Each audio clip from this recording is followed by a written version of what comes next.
I'm not going to use a doohickey tonight. I'm going to use a computer.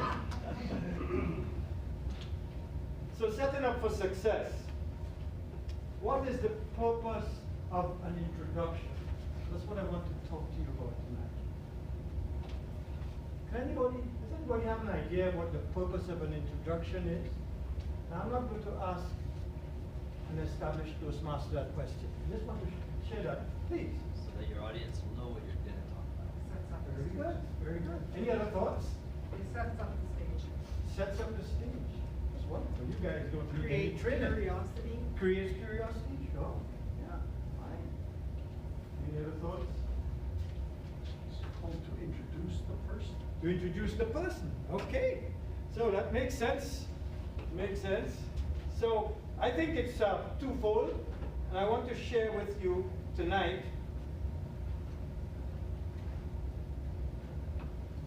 my perspective on an introduction. I think it's twofold. So one is a bridge, as somebody else alluded to. It creates a bridge from one part of the meeting. We saw it happen here. It just happened a while ago. Valerie spoke. So from that to another aspect of the meeting. So it's very important to take the meeting from one part, or from one shore, without using a doohickey, to the other side. And the other part, the second part, also alluded to by someone in the audience, is to prepare the audience. To prepare the audience properly to receive that speaker. To condition the mind, to get them excited, to get them interested. How many times you go to a function and you see people on their phones while somebody's speaking? I've seen it happen. Maybe the introducer did not do a proper job. Didn't set it up. So it's really, really important that an introduction does the job that it's supposed to do.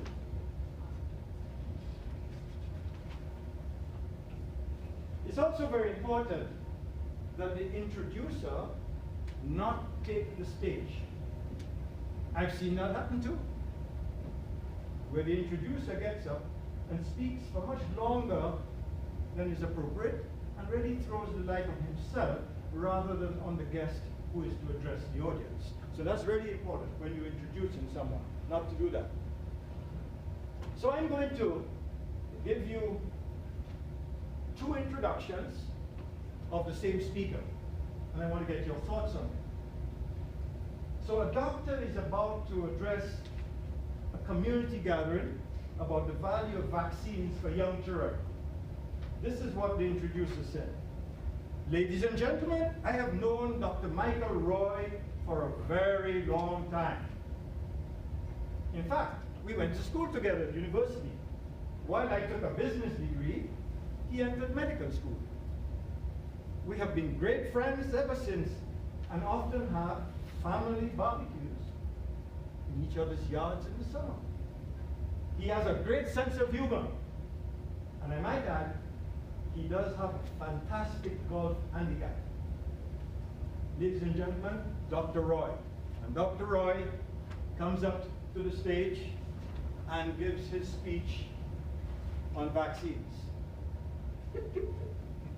What do you think of that speech? Anybody? Session thoughts?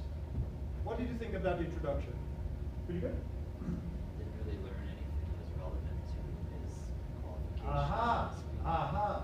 Very, very, very important. Any other thoughts? His focus was himself. Focus was on himself. He wanted to show the relationship that he had with this perhaps famous doctor. So he was really throwing a light on himself. And that's very, very wrong when you introduce him to speaker. So I'll give you the second one. So fictitious, I just made it up on my computer. Ladies and gentlemen, it is my privilege and honor to be given the task of introducing your speaker today.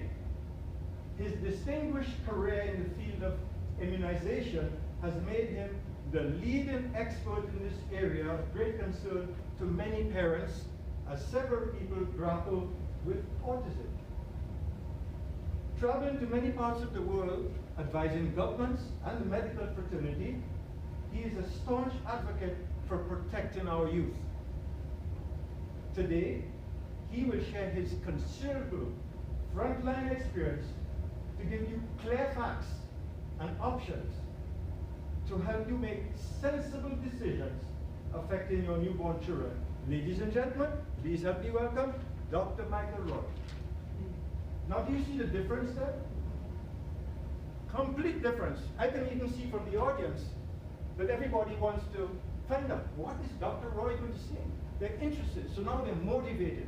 And that is the job of a proper introduction. To set the stage, after you bridge the gap from one part of the meeting to the other, to set the stage for the audience to receive the speaker with great interest, with great anticipation, with enthusiasm. Believe me, I've seen all sorts of speech introductions that leaves me scratching my head. So please, bear that in mind.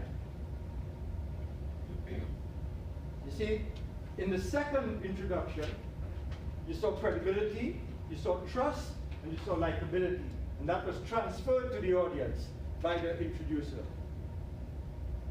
So if you're going to be speaking, whether it is an icebreaker or a technical presentation, my strong recommendation to you here at this club, write your own introduction. And hand it to the Toastmaster, or send him an email with it, or her, could be a lady. Send them the introduction so they can properly set you up for success. You don't want to fail. And that's such an important part of giving a speech. The person who introduces you can make or break you. And you don't want to be behind the 8 ball. You want to start off running.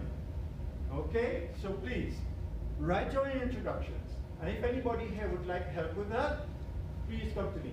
I will be delighted to help you structure a simple introduction that is relevant to your topic. Okay?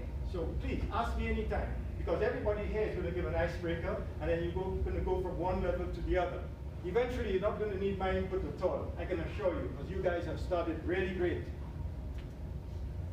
You know, as a personal example,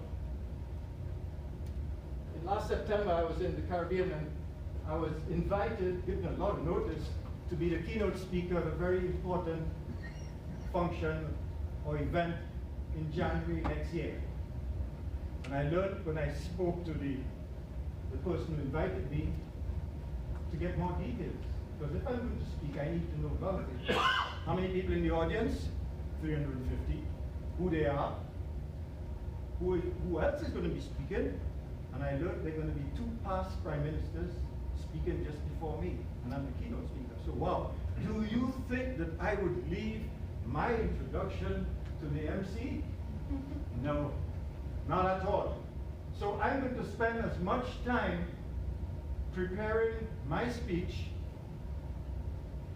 as I will preparing my own introduction. Because I want to be effective, I want to be successful, I want it to be memorable. And the person introducing me is going to help set me up for success. Mr. Toastmaster.